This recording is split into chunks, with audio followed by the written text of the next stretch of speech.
Conexão Itapuã, conectando histórias e inspirando o futuro. Um papo descontraído sobre educação, cultura e o cotidiano na escola.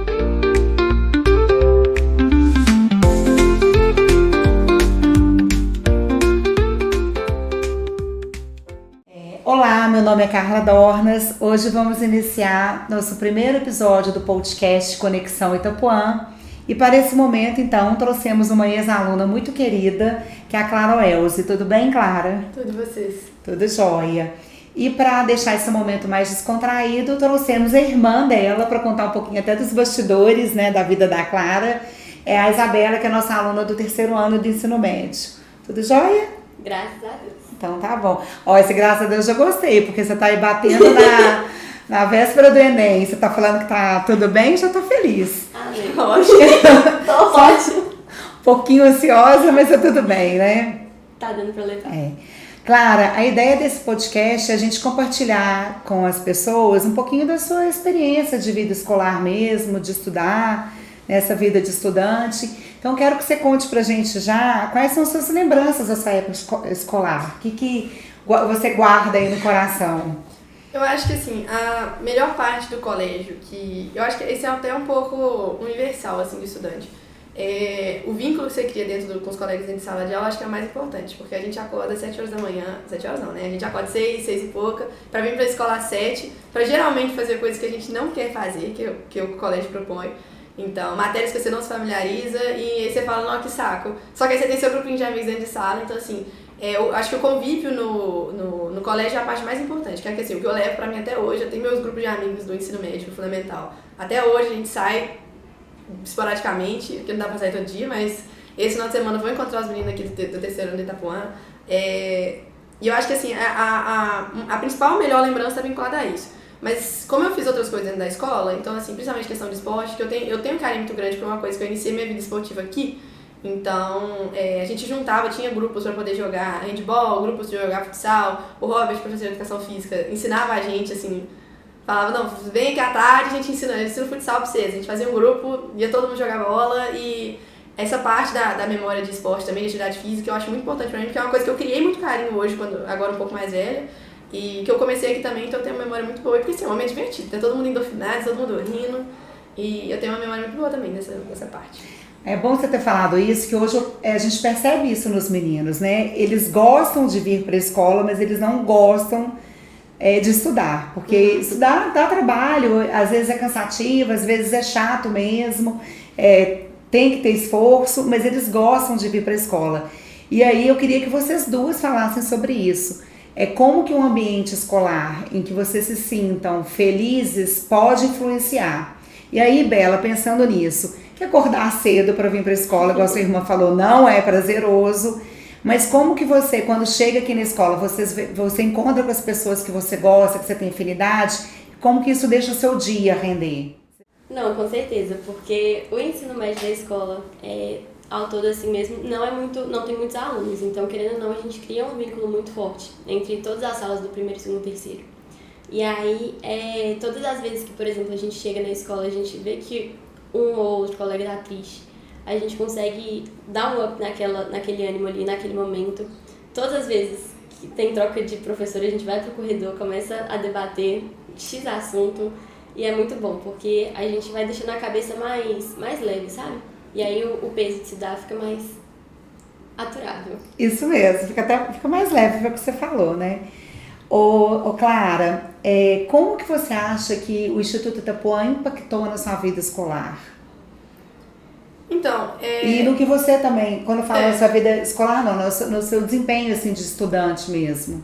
Eu acho que assim, essa parte do convívio, que é uma coisa que ela é inerente da instituição que você tá, né? Porque acaba que você cria um vínculo com o pessoal e aquilo ali, a depender do grupo que você tá também, te propicia pra frente, pra trás, mas o grupo que eu tinha de amigos era um grupo que também tava em parte, né, com objetivos bem definidos. Então isso me ajudou muito quando eu tava determinada a estudar e fazer o que eu precisava fazer. Ninguém ali era muito desleixado, assim, não.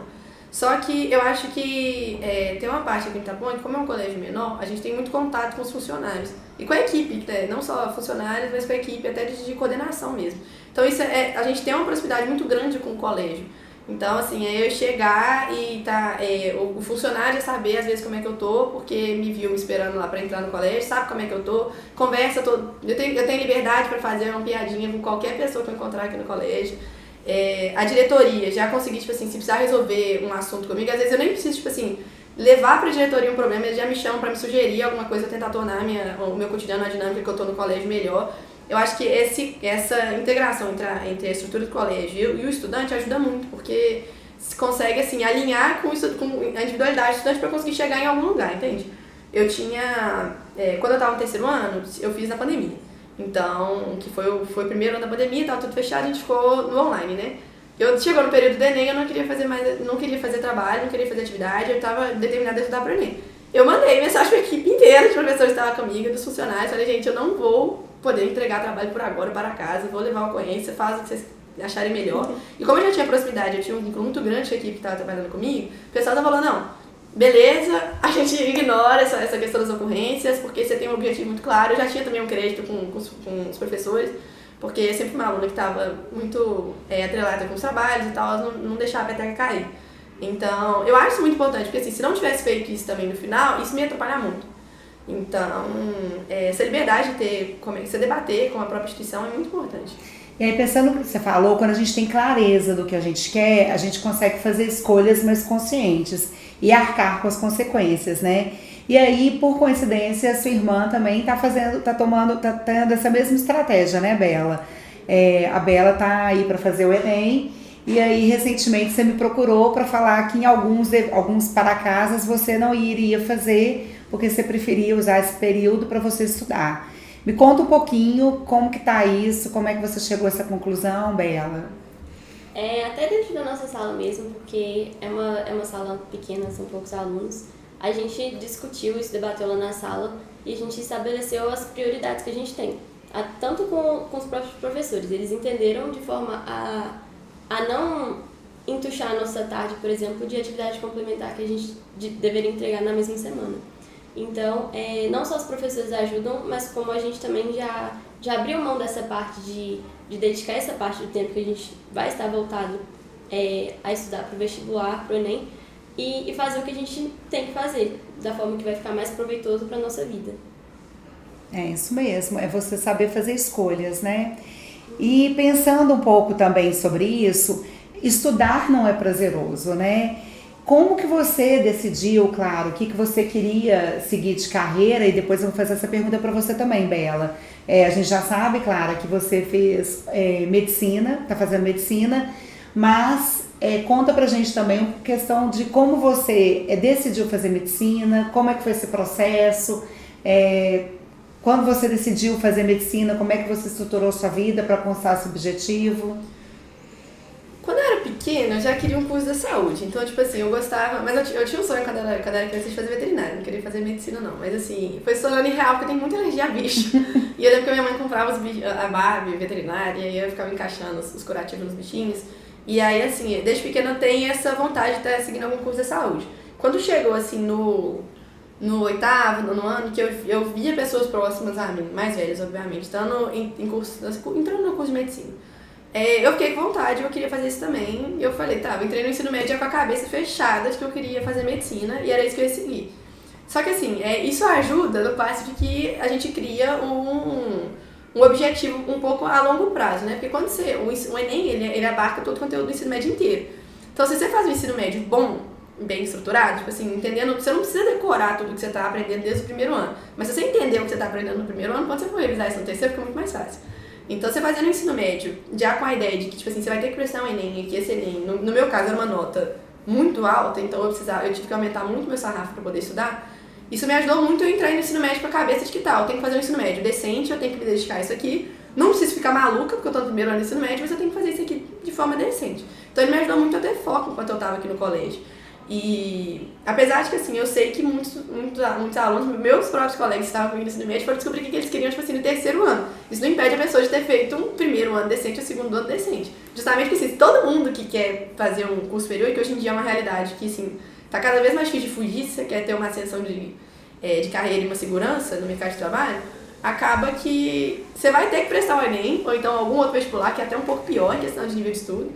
Então, meus próprios amigos, ainda sem saber, eles já estavam focados nisso.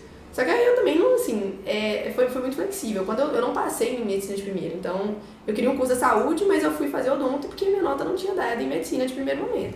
Eu passei no SISU 2 só depois, o SISU era em 2 etapas, uma no início do ano e uma que era tipo uma repescagem para as faculdades que dividiam a entrada nos 2 semestres, que era em junho. Então eu fiz um semestre inteiro de odonto e só depois que eu apliquei para medicina e passei em lista de espera ainda, rodando. E aí eu fui pra medicina. Então, assim, acaba que também é uma coisa que a gente tem que levar com um pouco mais de fluidez, que eu vejo muito aluno que fica muito apreensivo em encontrar a felicidade só em um ponto, e às vezes perde uma vida caçando qual curso que quer fazer. Eu acho que a gente tem que... É uma escolha que é muito difícil para o aluno do ensino médio. Eu acho que é até mesmo a crítica ao novo ensino médio, porque é muito difícil para o estudante chegar e definir isso de cara, o que ele quer fazer, qual curso, qual área que ele quer seguir. É impraticável. Mas uma coisa que você falou que me chamou a atenção é que você tinha um plano, um objetivo, mas você tinha um plano B. Né? Você queria medicina, mas você também não ficou presa a isso e aplicou, como vocês falam, né, sua nota pro odonto. E não desistiu de medicina. Então você deixou aquele ali guardado, pensando ainda no que você queria fazer, e aí você teve a felicidade de conseguir entrar no SISU 2, que hoje em dia não existe isso mais, né? Mas tem uma observação, uma crítica aí pro SISU 2. Porque às vezes a gente deixa de vivenciar um sonho porque as regras do jogo mudaram mesmo, né? Bela, você decidiu que você vai fazer o quê? Você vai prestar vestibular, né? Pra quê? Eu pretendo prestar vestibular para odonto, né? O Enem daqui a 9 dias, e tentar passar na FMG. Aí, ao longo da minha decisão, do meu crescer, eu acho que eu fui uma menina muito exótica. Porque, tipo assim, já quis de tudo nessa vida. Já quis ser manicure, já quis fundar a faculdade de manicure, já quis ser caixa de supermercado, enfim. Que é o normal, né? Que é o normal. Mais ou Porque, menos. não, mas eu falo Demorou assim... muita manicure, eu já tava com os 12 anos, já sou manicure. Não, mas eu falo assim, a gente, que nós vamos mudando ao longo da vida. É normal, a criança né? também tem várias... E aí tem várias fases, você vai evoluindo, você vai descobrindo coisas que você gosta que não sabia que gostava, né? Então é normal, não é todos que chegam desde pequena, eu quero ser médica, né? Não acontece isso, é normal. Até para as pessoas entenderem, né, quem está escutando a gente, os alunos, que a maioria não sabe o que quer fazer, vai descobrir, igual você falou aí, nos 45 do segundo tempo. E às vezes precisa... Às vezes nem descobre. Nem descobre, você entra para uma faculdade, não é isso que eu quero, tem que refazer. Mas aí você descobriu então o que você quer fazer? Odonto. E aí foi durante o ensino médio, porque quando a Clara cursou um semestre de odonto, eu me vi muito na profissão que ela tava se interessando em fazer, entendeu? E aí eu acabei desenvolvendo um interesse muito grande nessa parte. Então estaremos aí tentando. Então uma dica boa que a gente pode dar também é as pessoas se aproximarem dos profissionais, né? Se inspirar em alguém. Se inspirar em alguém e até mesmo conviver com os estudantes, porque uma coisa é aquela visão que a gente tem da pessoa formada, já bem sucedida, né? E como é que é esse processo de estudo? E você viveu isso com a sua irmã dentro de casa, né? Você conseguia ver a Clara lá estudando. E como que foi para você essa sensação de ver sua irmã passando na faculdade? A gente fica muito feliz, né? Dá muito orgulho ver ela conquistando o que ela quer. Mas aí durante o período todo a gente via também que ela sofria muito durante a jornada de separar o momento que ela tem que estudar e abrir mão de muita coisa durante esse processo. Então, ao mesmo tempo que a gente vê que foi muito doloroso para ela, quando ela consegue, a gente fica muito feliz, porque a gente vê que o esforço que ela concentrou naquele tempo valeu a pena. E você consegue, Belle, você consegue extrair alguma coisa de experiência do processo dela e você conseguiu aplicar na sua vida agora, preparando, né, pro Enem? Já, com certeza. Ela, tipo assim, me auxilia muito na questão de como gerir meu tempo para focar nos estudos, de como que eu direciono a minha planilha de estudo, por exemplo, para focar no Enem, para estudar o que eu preciso estudar e conseguir mentalizar tudo aquilo ali.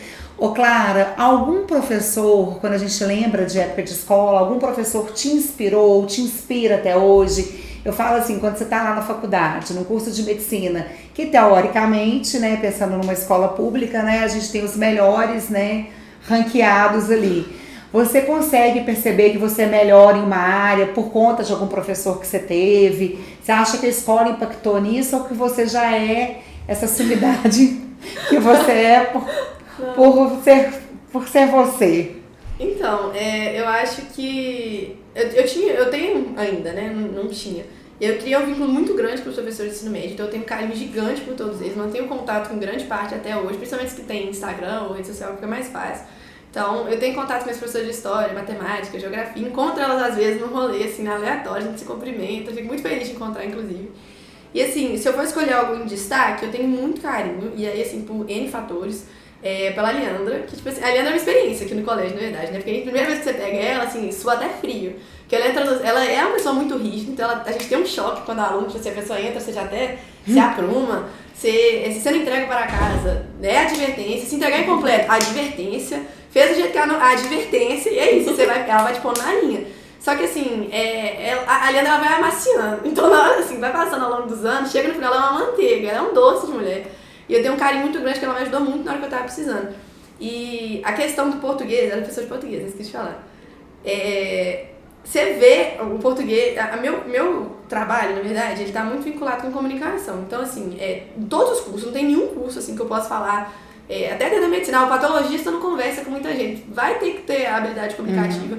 Isso que, cara, você saber português é um negócio que, assim, te ajuda demais. Porque primeiro que te resguarda, segundo que te dá autoridade. Porque, assim, inúmeros fatores, assim, ao longo da faculdade eu já tive que usar português. Então, obviamente, o tempo inteiro que a gente fala de nativo, mas fazer um trabalho, apresentação de um trabalho, corrigir meu slide, apresentar TCC, apresentar projeto, escrever um artigo, e assim sucessivamente, até a habilidade comunicativa padrão, que é eu chegar dentro do consultório, olhar para o paciente, conseguir conversar com ele, e escolher a forma mais clara com que eu vou comunicar com ele, até a escolha de um verbo, que é básico, que é muito importante.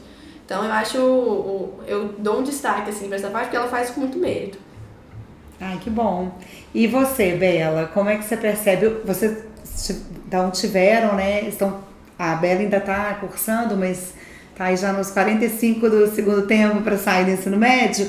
Bela, essa experiência com a Leandra, já que é a professora comum de vocês duas, como é que está sendo essa experiência? Você consegue perceber essas questões que a Clara levantou? Você consegue perceber isso também na sua vida?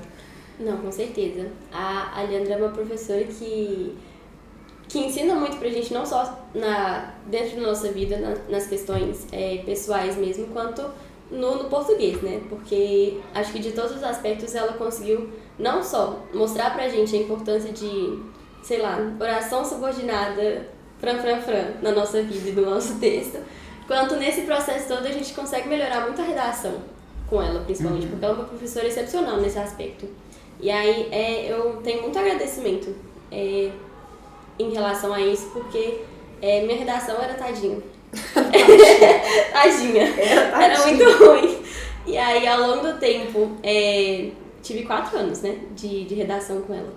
E aí, tipo, as notas na redação já estão estáveis, positivamente. Então, todo esse sucesso que eu vejo no meu falar e no meu escrever é responsabilidade Só para a dela. gente quantificar, assim, de quando você entrou, começou a ser aluna dela de redação para agora, a gente pode falar que sua nota dobrou? Pode. Pode falar que sua nota dobrou. Pode, era... E isso dá um prazer, né, Bela? A gente vê concretamente o resultado. Porque a nota não deixa de ser um resultado concreto mesmo do seu avanço. E isso acaba motivando a gente. Você vê que o esforço está valendo a pena, né? Pensando nessa questão da atividade extracurricular que você falou, Clara, a questão do esporte, que hoje também você pratica, né? E que você começou aqui com o Robert, mas que você pratica. Eu tô lembrando de outra característica de vocês duas. Você participou do projeto nosso de monitoria e Bela também faz isso muito, né? O que é o projeto? Os meninos do ensino médio acabam estudando com os meninos mais novos.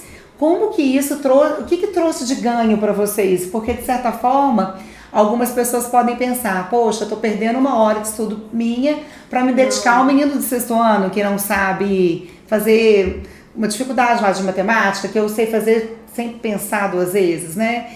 Como que isso impactou na sua vida? O que trouxe de ganho?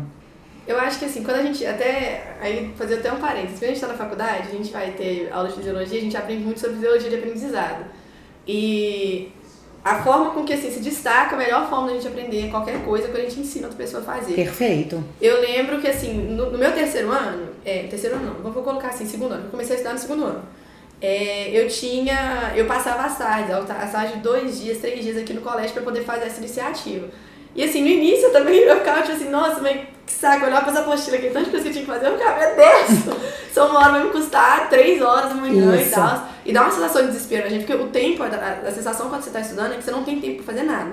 Então vai te dando aquela ansiedade muito forte. Só que, assim, com aquela sensação de estar perdendo tempo. De estar perdendo tempo, e que você também não tem tempo pra estar perdendo. Aí você começa a entrar naquele ciclo de ficar ansioso, que é normal do estudante do ensino médio, principalmente quem vai prestar Enem. Só que assim, as matérias que eu mais tive sucesso quando eu fiz o Enem, que eu tinha mais sucesso, são as matérias que eu dei aula na monitoria. Justamente porque assim, da repetição, e tipo assim, como você tá na monitoria, você tem que explicar um exercício pro aluno. Pra você explicar uma coisa, você já teve que entender aquilo ali. Então assim, você vai interiorizando aquela matéria de uma forma que é muito importante. E assim, eu levei isso pra até, no terceiro ano eu continuei com essa iniciativa com você, só que tava online também por conta da pandemia. E diminuiu a frequência, lógico, né? Aí era mais pela necessidade, porque senão o Meet tinha a questão de Meet de hora ainda e tal, isso foi uma coisa que foi evoluindo também, né? E era a mesma coisa. Então, quando você fala que você trabalhava, era nessa questão de você ficar fazendo essas monitorias. Isso. E Bela também tem feito isso, né? Ao longo desses anos, agora ainda continua. Você tem meninos aí que você acompanha durante a semana toda. E isso você consegue perceber que você tem ganho com isso ou não? Com certeza. Porque acaba que quando você ensina pra alguém, principalmente pros meninos que têm mais dificuldade em aprender, você acaba estudando 2 vezes. Falar, toda vez que você fala ali, você tá repetindo aquela matéria na sua cabeça. E aí não só ajuda pra você concretizar essa matéria na sua cabeça e na forma que você conhece ela, quanto pra unir os estudantes até. Porque aí a gente acaba unindo o pessoal do ensino médio com o Fundamental 2. E aí fica uma coisa só, porque a gente ganha muita proximidade.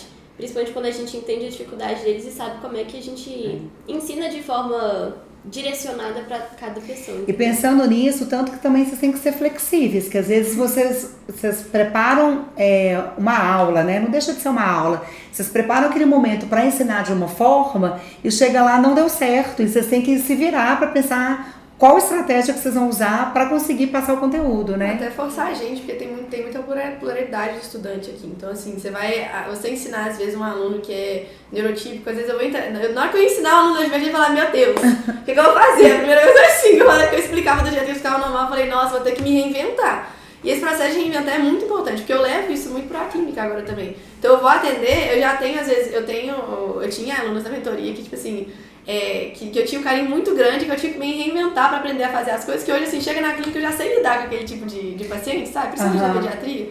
Isso é muito importante, é muito bacana legal. Que vocês estão contando isso, porque você também tem, né, Bela, aluno atípico, assim, né, que tem alguma necessidade. E aí, é o que acontece na vida da gente, a gente vai ter que relacionar. Você também falou um pouco da Lianda, dessa questão de rigidez. Assim como do lado de fora do muro da escola, a gente vai ter que lidar com pessoas mais rígidas, outras mais flexíveis, a gente também vai lidar com pessoas que têm alguma neurodiversidade, outras não, e tá tudo certo. E aí a gente consegue caminhar de uma maneira mais fluida, né, e mais tranquila mesmo nesses ambientes, né?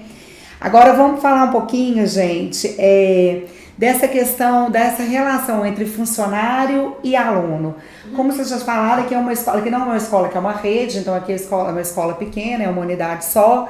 Então a gente preza muito por esse vínculo afetivo com os alunos. Vocês acham que isso faz diferença? O que tem de ganho? O que não tem de ganho? O que pode ser, às vezes, por exemplo, a gente estava lembrando, né, há pouco tempo que a diretora olhava a nota de vocês. Talvez ser chamado a atenção pela diretora não seja tão bom, ou não, pode ser um reforçador, nossa, eu preciso melhorar. Como que vocês veem essa questão dessa proximidade dos funcionários com os alunos? Agora mesmo? Não, pode. As mais velhas, né, Bela? Primeiras Nem 10. tão mais velhas. Eu acho que assim, isso vai muito da individualidade de cada um, então o que eu tô passando é mais minha perspectiva. Eu acho isso divertido. Porque assim, eu vejo muito, igual, eu até brinquei com a Bela agora há pouco também, de você chegar na escola e você conseguir brincar com todo mundo, você ter uma liberdade pra conversar com todo mundo da mesma forma, o funcionário conseguir, tipo assim, mexer com você, porque todo funcionário sabe seu nome, você consegue, tipo assim, pô, eu tenho uma demanda agora, você não fica sem graça pra passar uma demanda pra alguém, tem algum tipo de necessidade, você consegue chegar na diretoria e falar, olha, tô com esse problema. Ou então a diretoria já vem sugerir alguma coisa pra você, porque tá vendo que sua dinâmica não tá funcional. E pra bom e pra mal, porque tem aluno que vai achar isso ruim, então essa questão da dona Nilza. Então a dona Nilza me chamava na sala, ela odiava meu C. Então, e era, o C o quê? Meu C. Só então, letra C C. do Clara e do Cardoso, ela ficava indignada, porque meu C não era do tamanho do meu L. E ela, a letra maiúscula, eu tenho que ir até lá em cima.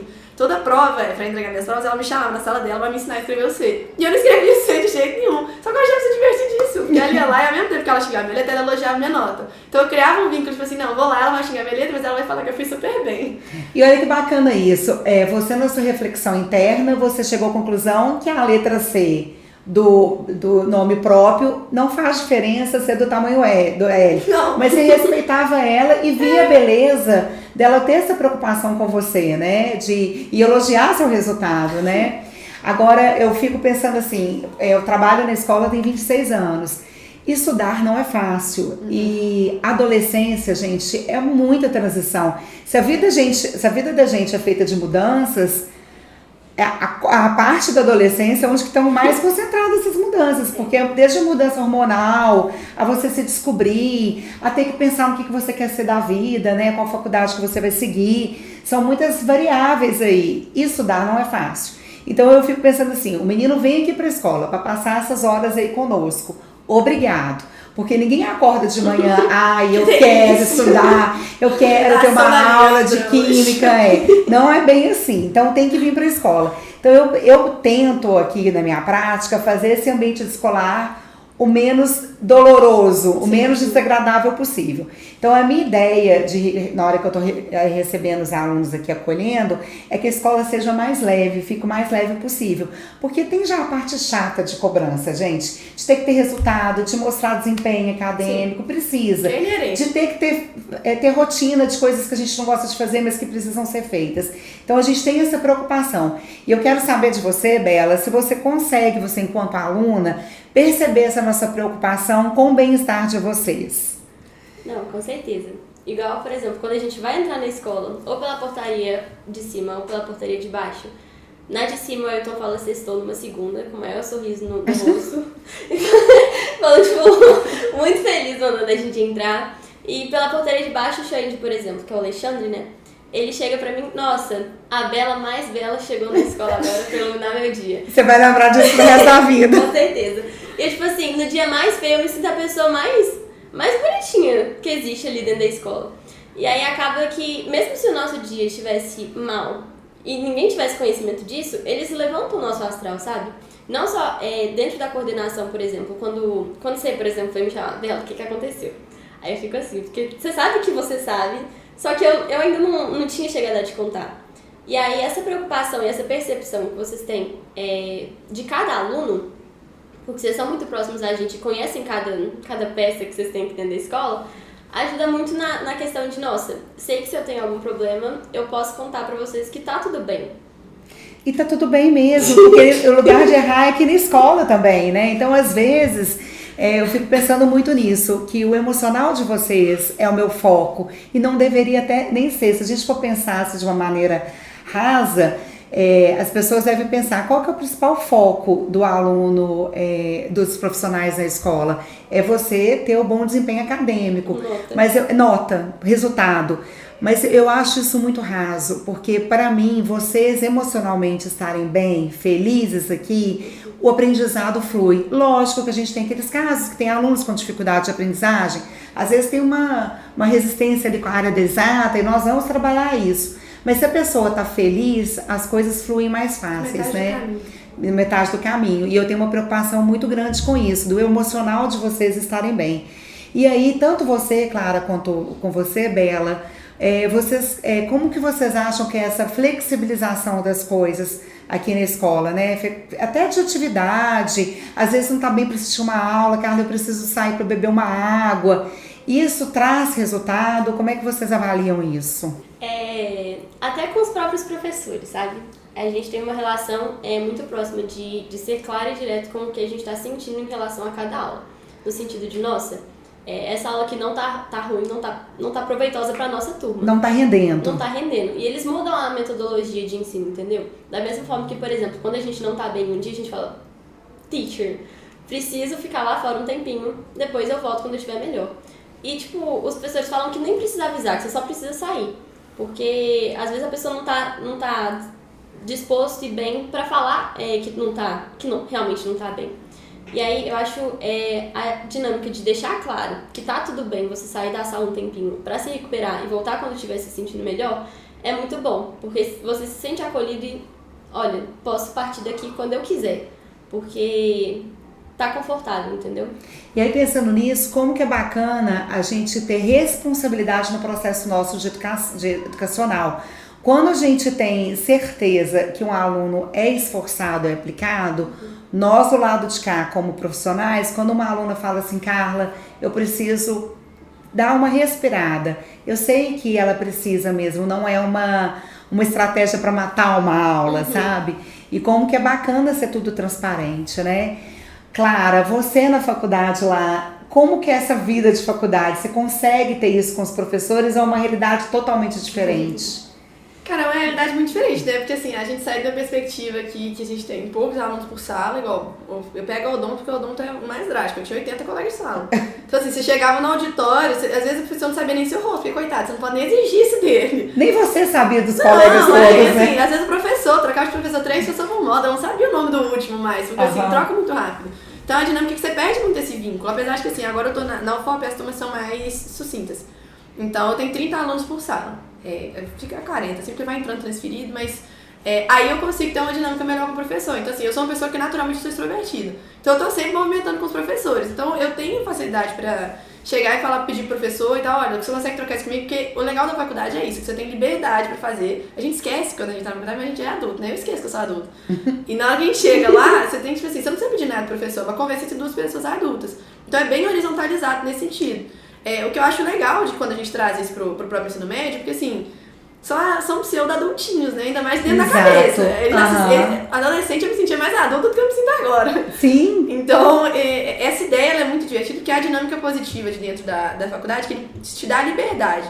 Eu acho que, obviamente, a liberdade ela tem que ter limite, mas assim, justamente porque eu sou uma adulta, agora eu posso ter liberdade. Mas a melhor parte da faculdade é essa, tipo assim, você ter liberdade para organizar seus estudos, para conversar com o professor e para falar, olha, isso aqui não tá funcionando. Quando o professor marca uma prova com a gente na faculdade, a gente fala assim, impossível, troca essa data, não vai dar, a gente não dá conta. E o professor realmente te ouvir, essa é a melhor parte, assim. E o que a gente tenta fazer aqui no ensino médio é justamente isso, dar mais liberdade para os meninos, para eles não sair do ensino médio, cair de paraquedas numa faculdade. E você não sabe nada. E não conseguir até gerir o seu tempo, a sua, né, faculdade, o professor não tá lá olhando se você tá entrando dentro de sala ou não. Então você não tá nem aí. Então você tem que começar a lidar com as consequências dos seus atos, né? Sim. Agora vamos pensar um pouquinho da época que você saiu e também pensando ao longo dos anos que você esteve aqui na escola, você também. Vocês conseguem ver quais mudanças da escola, da época que vocês entraram para a época de agora? Mudou tudo, né? Tipo assim, aquela brincadeira que você sai da escola e pinta uma quadra, tipo assim. Porque, apesar de que, como meus irmãos os dois estão aqui, eu tenho muita proximidade com esses 10 anos de pé. Então acho que o meu choque não é tão grande igual dos meus colegas, né? Então pensando na sua família, né? Tem uma pessoa na faculdade fazendo medicina e estudando fora, uma no ensino médio e o Gabriel entrando no ensino fundamental, né? Nos anos finais. Ele tá no 6º ano. Isso. Então você consegue pegar essas etapas, essas fases todas da escola, né? Então o que vocês têm lá de lembranças de quando vocês entraram para agora? Quais são as mudanças? Se tiveram mudanças positivas, negativas, podem ficar bem à vontade para falar o que vocês sentem aí. Eu acho que assim, a mudança que mais me choca, porque acaba que o Gabriel ele é menorzinho e do meu 6º ano pro dele, eu acho que não mudou tanta coisa, mas assim, a dinâmica de organização da escola mesmo com ele. Mas eu noto, até porque eu tenho professores em comum com o Gabriel ainda, então eu acho isso até divertido. Assim, é gostoso, né? A Isabela, eu consigo ver um pouco mais de choque, mas não por conta da escola, por conta da mudança no ensino médio. Então, o novo ensino médio, pra mim, assim, é incompatível com a minha existência, eu não consigo entender. Eu não conseguiria aplicar isso no meu dia a dia, porque eu peguei o velho ensino médio, né, no último ano, então eu vejo isso como um choque, porque a escola tem que se reorganizar toda. Eu vejo ela, o que você vai fazer hoje à tarde? Não tem itinerário, sei lá o que. Eu não sei o que é isso. Eu não sei o que ela tá indo fazer, eu não sei como é que se agrega. E aí, assim, eu não consigo falar, eu vejo mais como negativo, mas a proposta que vem de fora da escola, obviamente, que eu não concordo muito com o novo ensino médio, mas de mudanças estruturais da escola, eu acho que assim, de estrutura a escola muda o tempo inteiro, porque querendo ou não, tem que estar acompanhando a mudança com os alunos, o avanço tecnológico. Eu noto que a escola está muito mais apta para esse sentido. Eu acho a aula de robótica muito legal, que é uma coisa que a gente não tinha na época, mas porque assim, a gente tinha um laboratório de informática, mas porque a gente não tinha esse tipo de coisa também. Tipo assim, quando eu tava no 6º ano, eu tinha um pocket, tipo assim, isso era o auge da tecnologia, o telefone, assim, tinha um WhatsApp que assim, você digitava, cabia um dedo na tela. Então, eu acho divertido ver essas mudanças, porque a escola tem que estar acompanhando mesmo, isso é muito legal. E você, Bela, o que você tem percebido aí de mudanças? É muita coisa. Ar-condicionado, né? Todas as salas? Ar-condicionado em todas as salas. Pois é.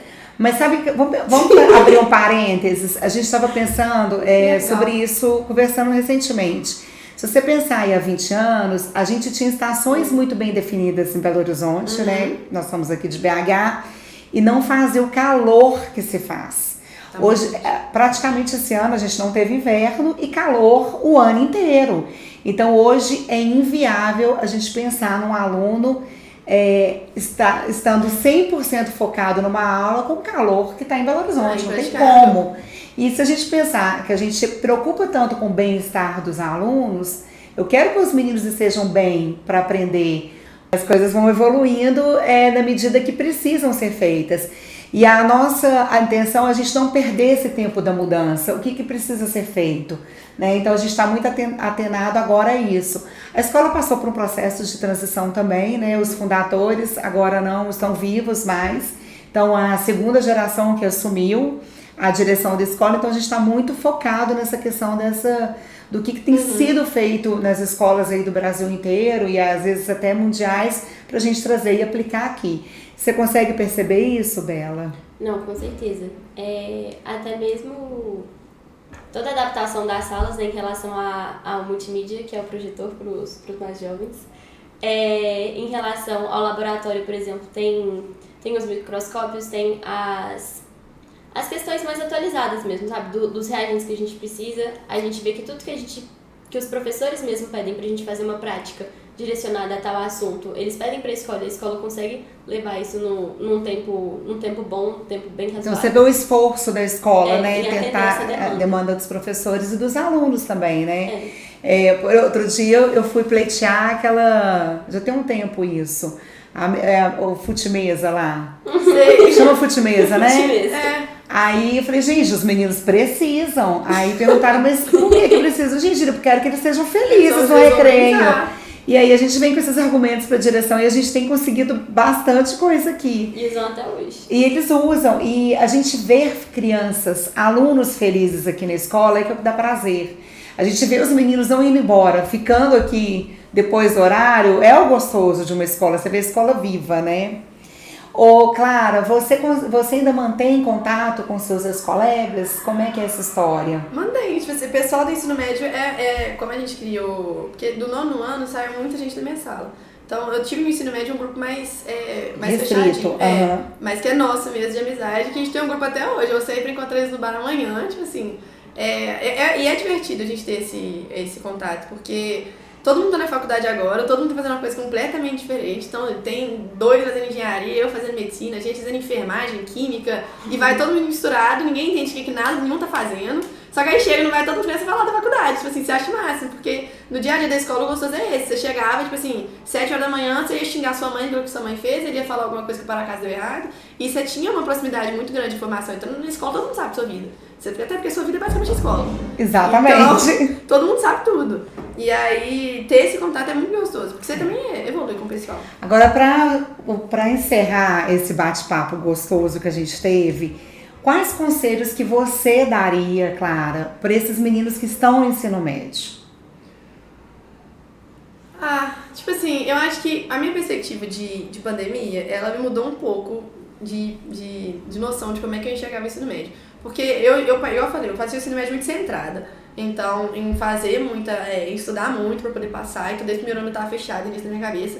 Só que eu sinto que eu vivi pouco o meu ensino médio. E no ano que eu tinha para viver, que era o 3º ano, a gente foi cortado, né? Que a gente ficou no online.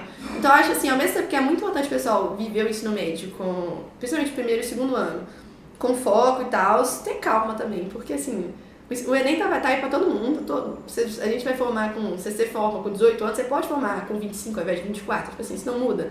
Pra viver um pouco o que o ensino médio tem pra oferecer também, porque essa fase não volta. Então, eu sinto que eu perdi o terceiro ano, eu tenho isso no coração meio mal resolvido ainda, porque eu sinto que eu não tive formatura, a gente não tem aquele fechamento que geralmente você tem. O seu foi complicado. E foi assim, o primeiro ano da pandemia, então assim, tava tudo em adaptação, não tinha nem como a gente fazer alguma coisa diferente. Então, acho que assim, 2021, 2022, o pessoal já tava, não, beleza, dá pra gente adaptar, até mesmo por conta do quadro de saúde pública mesmo, Sim.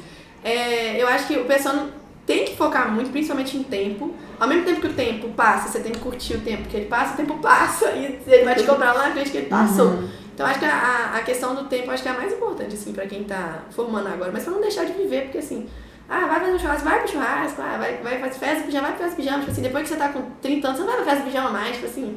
Aproveita quando você tá no ensino médio, porque essa parte acabou a escola mesmo, e aí é cada um por si pra resolver. E a minha próxima pergunta, acho que você já até acabou de responder. O que você gostaria de saber, enquanto era estudante, que poderia ter feito diferença para você? Eu acho que é mais essa questão de valorizar mais esses momentos seus, né, de escola, que passa.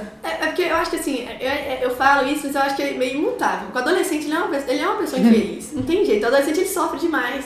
Então você tá, ao mesmo tempo que você quer fazer tudo, ao mesmo tempo você não quer fazer nada. Porque você não se entende, você tá assim, é uma bagunça. Então na hora que você fala assim, claro, você faria diferente, eu tenho vontade agora, como mais de fazer diferente, mas eu acho que eu não ia dar conta de fazer diferente. Então assim, é mais controlar a ansiedade mesmo, que é uma coisa que a gente se consome muito quando a gente tá formando mesmo, pra assim, você conseguir aproveitar as outras coisas, porque a gente fica muito nervoso. E aí, então, pra fechar, o que eu acho que é a síntese disso tudo? Quando você tem um bom planejamento, você foca no ensino médio, faz um bom primeiro ano, Sim. um segundo ano muito forte, o terceiro ano, você pode fazer ele mais leve, porque a pressão do Enem já é mais forte, mas aí você pode fazer um terceiro ano mais leve e você curtir mais esses momentos, viver mais intensamente tudo, né? Sim, tem sempre a opção de você não tentar passar direto, que também é uma opção extremamente justa, ainda mais que assim, tudo bem que tem cursos que ficam mais fáceis, você fala para os cursos da saúde principalmente, ou direito, então são notas mais altas. Você pode ver seu ensino médio e depois fazer um cursinho e focar nisso, entendeu? Não ter essa pressão de passar direto. É porque a gente tem pressa, a gente põe muita pressa na cabeça da gente. Então que o mundo vai. Porque assim, a gente vai morrer, isso é um fato. A gente fica naquele. Eu preciso formar, porque eu vou formar e com 30 anos eu esqueci aquilo. Assim, gente, todo mundo. Eu tenho colega de sala que tá com 37 anos. Amores, queria muito agradecer a presença das duas. E para quem tá escutando a gente, também pode mandar sugestão de tema, tá bom? Um beijo, gente. Obrigada. Tchau.